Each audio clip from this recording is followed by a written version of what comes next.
விடுதலை சிறுத்தைகள் கட்சி தொழிலாளர் விடுதலை முன்னணி டாஸ்மாக் தொழிலாளர் விடுதலை முன்னணி மாநில சிறப்பு செயற்குழு கூட்டம் சென்னை எழும்பூர் ஈக்ஸா மையத்தில் விடுதலை சிறுத்தைகள் கட்சி தொழிலாளர் விடுதலை முன்னணி டாஸ்மாக் விடுதலை முன்னணி மாநில சிறப்பு செயற்குழு கூட்டம் நடைபெற்றது.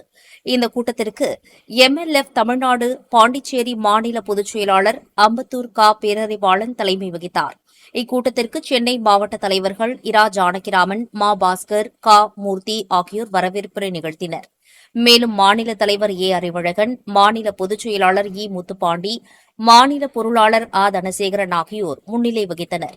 மேலும் இக்கூட்டத்திற்கு விடுதலை சிறுத்தைகள் கட்சி மாநில பொருளாளர் எஸ் பாலாஜி அவர்கள் கலந்து கொண்டு சிறப்புரையாற்றினார்.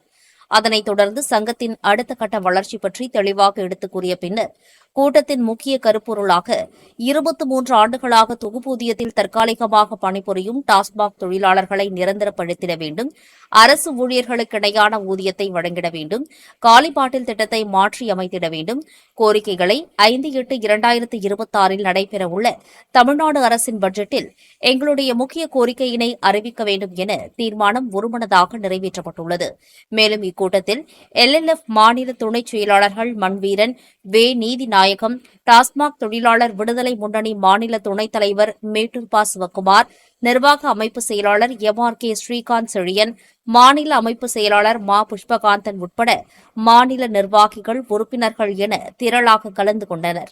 மேலும் நிகழ்ச்சியின் நிறைவாக டாஸ்மாக் தொழிலாளர் விடுதலை முன்னணி தென்சென்னை மாவட்ட செயலாளர் கலியமூர்த்தி அவர்கள் இக்கூட்டத்தில் கலந்து கொண்ட அனைவருக்கும் நன்றி தெரிவித்தார்.